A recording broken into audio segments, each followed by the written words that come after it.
Kakati siya. So, bayaan nyo lang po siya. Palamigin nyo bago nyo kainin.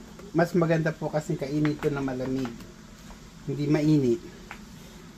Just my own opinion. Masarap po siya pag malamig na. Okay, so basically, luto na po siya. Okay? So, finished product po. Papakita ko mamaya. Pag lumamig na siya. Welcome back po. Ito na yung ating galunggong na paksiw na meron pong gata. Malamig na po siya, so ipi-plating natin. Ito po yung ating finished product na po. Sana i-try nyo itong recipe. So, ito pong klaseng na ginataan na paksiw na may gata.